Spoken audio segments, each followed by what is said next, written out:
शांति। आज 7 मार्च 2021 को अव्यक्त बाप दादा के अव्यक्त मधुर महावाक्य सुनेंगे। ये अव्यक्त मधुर महावाक्य अव्यक्त बाप दादा ने 14 नवंबर 1987 को सुनाए थे, जिसमें विशेष बाबा ने पवित्रता की महानता को स्पष्ट किया है कि यही पवित्रता सुख शांति की जननी है। यही पवित्रता के शक्ति के माध्यम से डबल ताजधारी बन सकते हैं, पूज्य देव आत्मा बन सकते हैं। और साथ साथ बाबा ने कहा, जीवन के अंदर जब भी कोई प्रकार का दुख अशांति का अनुभव करते हैं तो समझ लेना चाहिए कि कोई ना कोई प्रकार की अपवित्रता जरूर है, जिस कारण से ये दुख और अशांति का अनुभव हो रहा है। और बाबा ने जो स्पष्टीकरण किया कि जब आज दुनिया के अंदर लास्ट में उतरी हुई आत्माएं पवित्रता के कारण जीवन के अंदर सिद्धि का अनुभव करती है, तो बाबा कहे, तुम बच्चे जिन्होंने पवित्रता की शक्ति को जीवन में धारण किया है सदाकाल के लिए, तो कितने श्रेष्ठ सिद्धि स्वरूप आत्मा बन सकते हैं। और आपकी सिद्धि के लिए ही लोग समझेंगे कि आप दुख हरता सुख करता है, और वो आपके पास आएंगे, हे पूज्य देव आत्माएं, आप मेरे दुख दर्द को हरो। इसी को ही तो दुख हरता सुख करता कहा जाता है। तो इस तरह से बाबा ने पवित्रता की शक्ति की महानता को स्पष्ट किया है। सुनते हैं बाबा के मधुर महावाक्य। आज की मुरली का विषय है पूज्य देव आत्मा बनने का साधन, पवित्रता की शक्ति। आज रूहानी क्षमा अपने रूहानी परवानों को देख रहे हैं। हर एक रूहानी परवाना अपने उमंग उत्साह के पंखों से उड़ते उड़ते इस रूहानी महफिल में पहुंच गए हैं। यह रूहानी महफिल विचित्र अलौकिक महफिल है, जिसको रूहानी बाप जाने और रूहानी बच्चे जाने। इस रूहानी आकर्षण के आगे माया की अनेक प्रकार की आकर्षण तुच्छ लगती है, असार अनुभव होती है। यह रूहानी आकर्षण सदा के लिए वर्तमान और भविष्य अनेक जन्मों के लिए हर्षित बनाने वाली है। अनेक प्रकार के दुख शांति की लहरों से किनारा कराने वाली है। इसलिए सभी रूहानी परवाने इस महफिल में पहुंच गए हैं। बाप दादा सभी परवानों को देख हर्षित होते हैं। सभी के मस्तक पर पवित्र स्नेह के संबंध, पवित्र जीवन की पवित्र दृष्टि वृत्ति की निशानियां झलक रही है। सभी के ऊपर इन सब पवित्र निशानियों के सिंबल व सूचक लाइट का ताज चमक रहा है। संगम युगी ब्राह्मण जीवन की विशेषता है पवित्रता। पवित्रता की निशानी, यह लाइट का ताज जो हर ब्राह्मण आत्मा को बाप द्वारा प्राप्त होता है। तो पवित्रता का सूचक लाइट का ताज जो हर एक ब्राह्मण आत्मा को बाबा के द्वारा प्राप्त होता है। महान आत्मा, परमात्मा, भाग्यवान आत्मा, ऊंचे ते ऊंची आत्मा की यह ताज निशानी है। तो आप सभी ऐसे ताजधारी बने हो? पूछते बाबा। कि ये पवित्रता के लाइट के ताज के अधिकार को प्राप्त किया है, ऐसे ताजधारी बने हो। बाप दादा व माता पिता हर एक बच्चे को जन्म से पवित्र भव का वरदान देते हैं। पवित्रता नहीं तो ब्राह्मण जीवन नहीं। आदि स्थापना से लेकर अब तक पवित्रता पर ही तो विघ्न पड़ते आए। बाबा कहे आदि से लेकर अब तक जितने भी विघ्न, चाहे यज्ञ में पड़े, चाहे व्यक्तिगत जीवन में, ब्राह्मणों के जीवन में पड़े, तो उसका मुख्य कारण था पवित्रता। तो आदि स्थापना से लेकर अब तक पवित्रता पर ही विघ्न पड़ते आए, क्योंकि पवित्रता का फाउंडेशन 21 जन्मों का फाउंडेशन। पवित्रता की प्राप्ति आप ब्राह्मण आत्माओं को उड़ती कला के तरफ सहज ले जाने का आधार है। जैसे कर्मों की गति गहन गाई हुई है, बाबा कहे जैसे कर्मों की गति गहन गाई है, तो पवित्रता की परिभाषा भी अति गुह्य है। पवित्रता माया के अनेक विघ्नों से बचने की छत्र छाया है। पवित्रता को ही सुख शांति की जननी कहा जाता है। किसी भी प्रकार की अपवित्रता दुख व अशांति का अनुभव कराती है। तो सारे दिन में चेक करो, किसी भी समय दुख व अशांति की लहर अनुभव होती है, उसका बीज अपवित्रता है। कितनी गुह्य बात बाबा ने बताई कि अगर जीवन में कभी भी दुख और अशांति का अनुभव होता है, लहर भी आई, तो उसका कारण है कहीं ना कहीं कोई ना कोई प्रकार की अपवित्रता है। चाहे मुख्य विकारों के कारण हो, वह विकारों के सूक्ष्म रूप के कारण। पवित्रता को बाबा ने स्पष्ट किया, कोई एक विकार की बात नहीं, लेकिन कोई भी विकार या विकारों के सूक्ष्म रूप के भी वशीभूत हुए, तो भी दुख शांति की लहर जरूर अनुभव हो। इसलिए बाबा कहे चाहे मुख्य विकारों के कारण हो, वह विकारों के सूक्ष्म रूप के कारण हो, पवित्र जीवन अर्थात दुख अशांति का नाम निशान नहीं। किसी भी कारण से दुख का जरा भी अनुभव होता है, तो संपूर्ण पवित्रता की कमी है। पवित्र जीवन अर्थात बाप दादा द्वारा प्राप्त हुई वरदानी जीवन। ब्राह्मणों के संकल्प में वह मुख में ये शब्द कभी नहीं होना चाहिए कि इस बात के कारण व इस व्यक्ति के व्यवहार के कारण मुझे दुख होता है।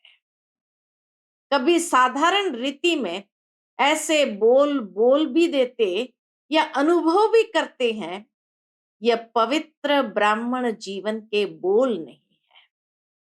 ब्राह्मण जीवन अर्थात हर सेकंड सुखमय जीवन। ब्राह्मण जीवन अर्थात हर सेकंड सुखमय जीवन। चाहे दुख का नजारा भी हो, लेकिन जहां पवित्रता की शक्ति है, वह कभी दुख के नजारे में दुख का अनुभव नहीं करेंगे। ये बाबा की गारंटी है कि दुख के नजारे में भी दुख का अनुभव नहीं करेंगे। उसका मुख्य आधार पवित्रता की शक्ति है। दुख हरता सुख करता बाप समान। दुख के वायुमंडल में दुखमय व्यक्तियों को सुख शांति के वरदानी बन सुख शांति की अंजलि देंगे। लेकिन और ही बाबा कहे उस दुख के वायुमंडल में दुखमय आत्माओं को सुख शांति की अंजलि देंगे, क्योंकि पवित्रता की शक्ति है। मास्टर सुख करता बन दुखों को रूहानी सुख के वायुमंडल में परिवर्तन करेंगे। इतनी पावर है पवित्रता की शक्ति में कि मास्टर सुख करता बन दुख को रूहानी सुख के वायुमंडल में परिवर्तन करेंगे। इसी को ही कहा जाता है दुख हरता सुख करता। जब साइंस की शक्ति अल्पकाल के लिए किसी का दुख दर्द समाप्त कर लेती है, साइंस की शक्ति अर्थात कि जैसे कोई दवाइयां है, तो जब व्यक्ति को कहीं दुख दर्द होता है, वो दवाई ले ली तो उसका दुख समाप्त हो जाता है। इसलिए बाबा कहे साइंस की शक्ति अल्पकाल के लिए किसी का दुख दर्द समाप्त कर लेती है, तो पवित्रता की शक्ति अर्थात साइलेंस की शक्ति दुख दर्द समाप्त नहीं कर सकती है, क्योंकि पवित्रता ही सुख शांति की जननी है। तो पवित्रता की शक्ति जहां है, साइलेंस की शक्ति है, तो वह भी दुख दर्द को सदा के लिए समाप्त कर सकती है। साइंस की दवाई में अल्पकाल की शक्ति है, तो पवित्रता की शक्ति में, पवित्रता की दुआ में कितनी बड़ी शक्ति है। समय प्रमाण जब आज के व्यक्ति दवाइयों से कारणे अकारणे तंग होंगे, बीमारियां अति में जाएगी, तो समय पर आप पवित्र देव व देवियों के पास दुआ लेने के लिए आएंगे कि हमें दुख अशांति से सदा के लिए दूर करो। पवित्रता की दृष्टि वृत्ति साधारण शक्ति नहीं है। बाबा एहसास दिलाते हैं, महसूस कराते हैं कि पवित्रता की दृष्टि वृत्ति साधारण शक्ति नहीं है। यह थोड़े समय की शक्तिशाली दृष्टि व वृत्ति सदा काल की प्राप्ति कराने वाली है।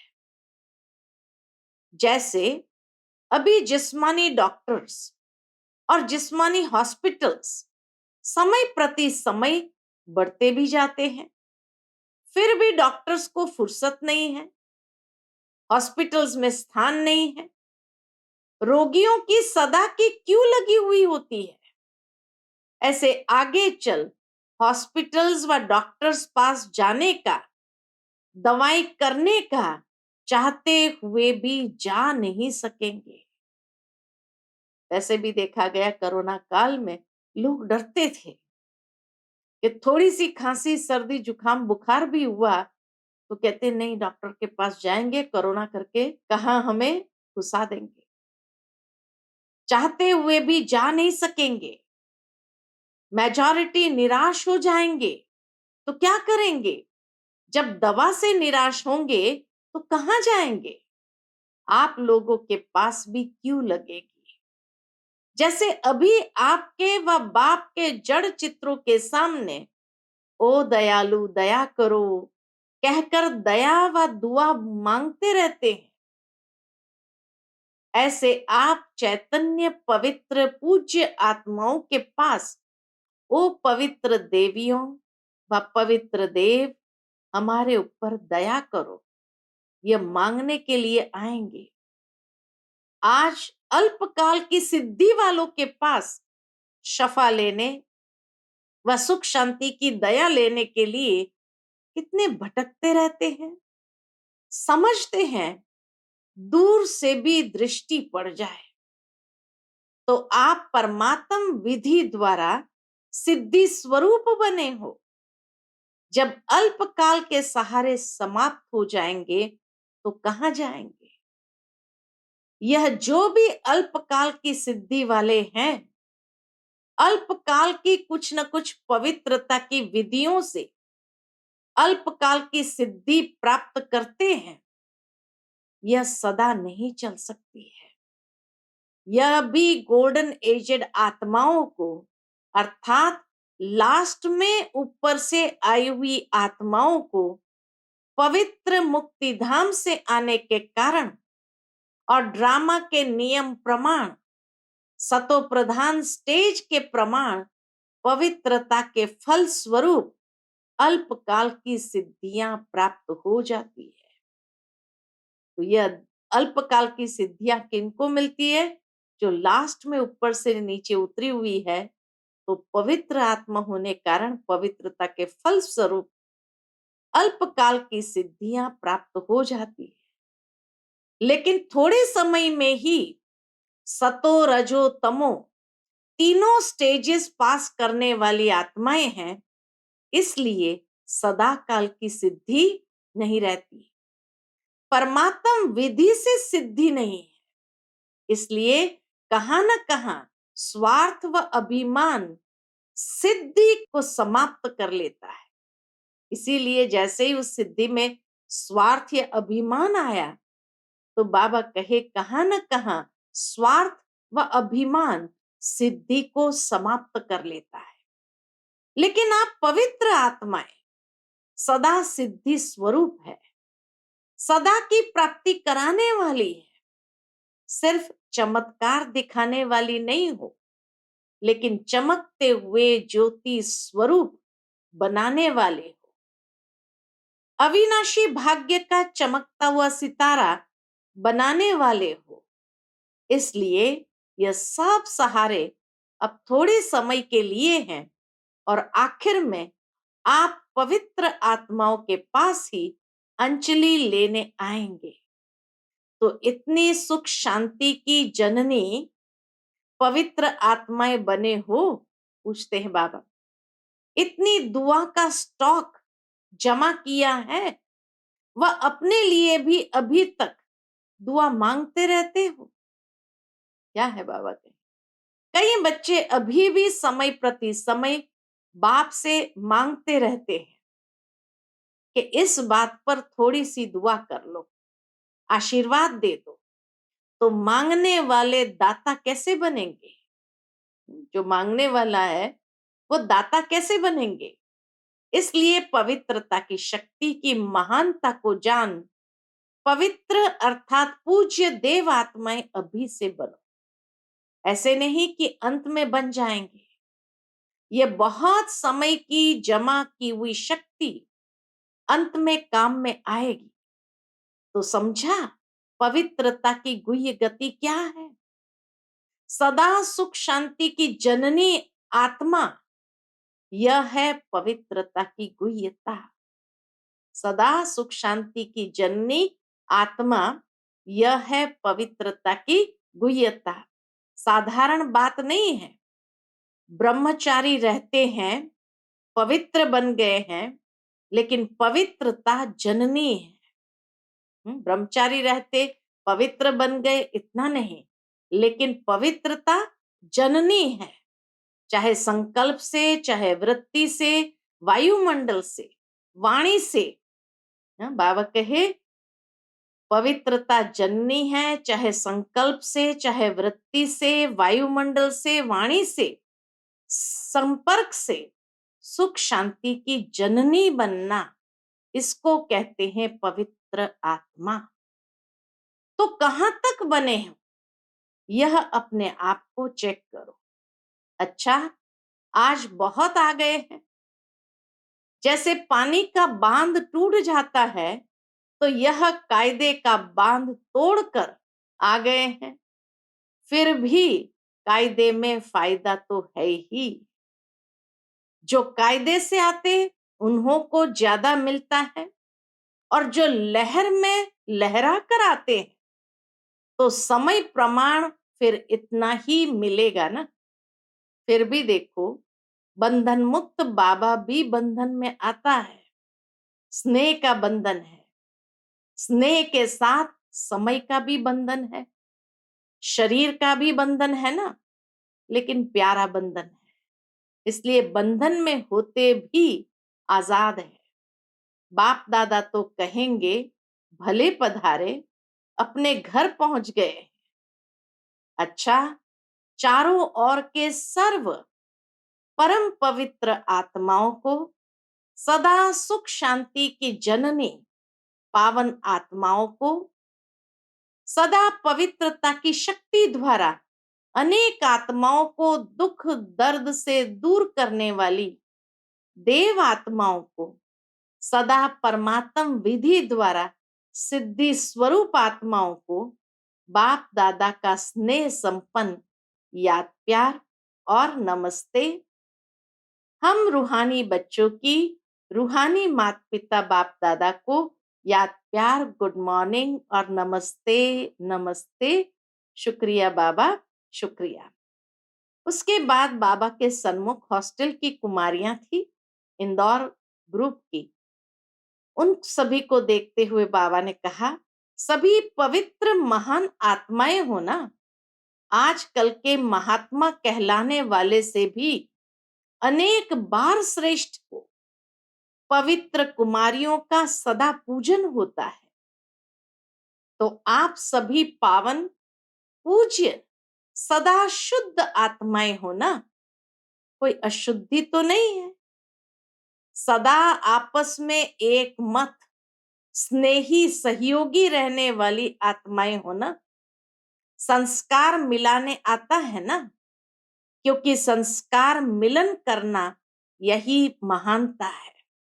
संस्कारों का टक्कर न हो, लेकिन सदा संस्कार मिलन की रास करते रहो। बहुत अच्छा भाग्य मिला है। छोटेपन में महान बन गई, सदा खुश रहती हो ना। कभी कोई मन से रोते तो नहीं, निर्मोही हो। कभी लौकिक परिवार याद आता है, दोनों पढ़ाई में होशियार है। पूछते बाबा ने, कितने अच्छे से बाबा ने उनको सेल्फ एनालिसिस करने के हिसाब से प्रश्न पूछा कि सदा खुश रहते हो ना, कभी कोई मन से रोते तो नहीं, निर्मोही हो, कभी लौकिक परिवार याद आता है, दोनों पढ़ाई में होशियार हो, दोनों पढ़ाई में सदा नंबर 1 रहना है। जैसे बाप 1 है, ऐसे बच्चे भी नंबर 1 में, सबसे नंबर 1। ऐसे बच्चे सदा बाप के प्रिय है, समझा? अच्छा, फिर पार्टियों के साथ बाबा की मुलाकात है। पार्टियों से अव्यक्त बाप दादा की मुलाकात। सदा अपने को श्रेष्ठ भाग्यवान समझते हो। घर बैठे भाग्य विधाता द्वारा श्रेष्ठ भाग्य मिल गया। घर बैठे भाग्य मिलना ये कितनी खुशी की बात है। अविनाशी बाप अविनाशी प्राप्ति कराते हैं, तो अविनाशी अर्थात सदा, कभी कभी नहीं, तो भाग्य को देखकर सदा खुश रहते हो। हर समय भाग्य और भाग्य विधाता दोनों ही स्वतः याद रहे।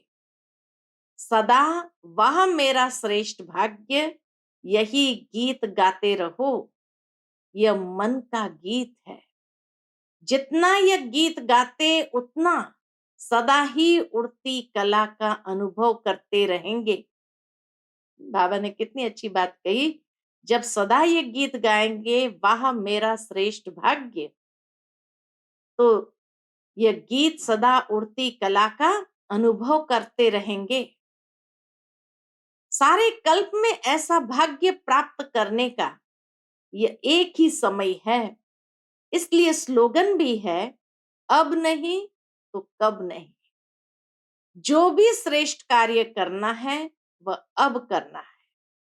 हर कार्य में हर समय यह याद रखो कि अब नहीं तो कब नहीं। जिसको यह स्मृति में रहता है, वह कभी भी समय, संकल्प व कर्म वेस्ट होने नहीं देंगे, सदा जमा करते रहेंगे। विकर्म की तो बात ही नहीं है, लेकिन व्यर्थ कर्म भी धोखा दे देते हैं। तो हर सेकंड के हर संकल्प का महत्व जानते हो ना। जमा का खाता सदा भरता रहे। अगर हर सेकंड व हर संकल्प श्रेष्ठ जमा करते हो, व्यर्थ नहीं गंवाते हो, तो 21 जन्म के लिए अपना खाता श्रेष्ठ बना लेते हो। तो कितना जमा करना चाहिए उतना कर रहे हो? पूछते बाबा। तो जितना जमा करना चाहिए उतना कर रहे हो, इस बात पर और अंडरलाइन करना। एक सेकंड भी, संकल्प भी व्यर्थ न जाए। व्यर्थ खत्म हो जाएगा तो सदा समर्थ बन जाएगा। अच्छा, आंध्र प्रदेश में गरीबी बहुत है ना, और आप फिर इतने ही शाहूकार हो। चारों ओर गरीबी बढ़ती जाती है और आपके यहाँ शाहूकारी बढ़ती जाती है, क्योंकि ज्ञान का धन आने से यह स्थूल भी स्वतः ही दाल रोटी मिलने जितना आ ही जाता है। कोई ब्राह्मण भूखा रहता है तो स्थूल धन की गरीबी भी समाप्त हो जाती है, क्योंकि समझदार बन जाते हैं। काम करके स्वयं को खिलाने के लिए व परिवार को खिलाने के लिए भी समझ आ जाती है, इसलिए डबल शाहूकारी आ जाती है। शरीर को भी अच्छा और मन को भी अच्छा। दाल रोटी आराम से मिल रही है ना। ब्रह्मा कुमार कुमारी बनने से, ब्रह्मा कुमार ब्रह्मा कुमारी बनने से रॉयल भी हो गए, शाहूकार भी हो गए और अनेक जन्म माला माल रहेंगे। जैसे पहले चलते थे, रहते थे, पहनते थे, उससे अभी कितने रॉयल हो गए हो। अभी सदा ही स्वच्छ रहते हो, पहले कपड़े भी मैले पहनेंगे। अभी अंदर बाहर दोनों से स्वच्छ हो गए, तो ब्रह्मा कुमार बनने से फायदा हो गया ना। सब बदल जाता है, परिवर्तन हो जाता है। पहले की शक्ल अकल देखो और अभी की देखो। बाबा कहे पहले की शक्ल अकल देखो और अभी भी देखो तो फर्क का पता चलेगा। अभी रूहानियत की झलक आ गई, इसलिए सूरत भी बदल गई। तो सदा ऐसे खुशी में नाचते रहो। अच्छा, फिर बाबा के सामने डबल विदेशी भाई बहनें बैठे थे, तो डबल विदेशी भाई बहनों से बाबा बात कर रहे हैं। डबल विदेशी हो, वैसे तो सभी ब्राह्मण आत्माएं इसी भारत देश की है। अनेक जन्म भारतवासी रहे, यह तो सेवा के लिए अनेक स्थानों पर पहुंचे हो, इसलिए यह निशानी है कि जब भारत में आते हो, अर्थात मधुबन धरनी में या ब्राह्मण परिवार में आते हो, तो अपनापन अनुभव करते हो। जैसे विदेश की विदेशी आत्माएं कितनी भी नजदीक संपर्क वाली हो, संबंध वाली हो, लेकिन जैसे यहाँ आत्मा को अपनापन लगता है, ऐसा नहीं लगेगा। जितनी नजदीक वाली आत्मा होगी, उतने अपनेपन की ज्यादा महसूसता होगी। सोचना नहीं पड़ेगा कि मैं था या मैं हो सकता हूं। हर एक स्थूल वस्तु भी अति प्यारी लगेगी। जैसे कोई अपनी चीज होती है ना, अपनी चीज सदा प्यारी लगती है, तो यह निशानियां हैं। बाप दादा देख रहे हैं कि दूर रहते भी दिल से सदा नजदीक रहने वाले। सारा परिवार आपको इस श्रेष्ठ भाग्यवान की नजर से देखता है। अच्छा, आज का बाबा का वरदान है, युद्ध में डरने व पीछे हटने के बजाय बाप के साथ सदा विजयी भव। युद्ध में डरने व पीछे हटने के बजाय बाप के साथ द्वारा सदा विजयी भव। सेना में युद्ध करने वाले जो योद्धे होते हैं, उन्हों का स्लोगन होता है कि हारना व पीछे लौटना कमजोरों का काम है। योद्धा अर्थात मरना और मारना। आप भी रूहानी योद्धे, डरने व पीछे हटने वाले नहीं, सदा आगे बढ़ते विजयी बनने वाले हो। ऐसे कभी नहीं सोचना कि कहां तक युद्ध करें। यह तो सारी जिंदगी की बात है। लेकिन 5000 वर्ष की प्रारब्ध के हिसाब से ये सेकंड की बात है। सिर्फ विशाल बुद्धि बनकर बेहद के हिसाब से देखो और बाप की याद व साथ की अनुभूति द्वारा विजयी बनो। आज का स्लोगन है, सदा आशा और विश्वास के आधार पर विजयी बनो। अच्छा, Om Shanti. To watch Peace of Mind channel videos on YouTube, subscribe us on youtube.com/tvpeaceofmind. Just a click for a peaceful life.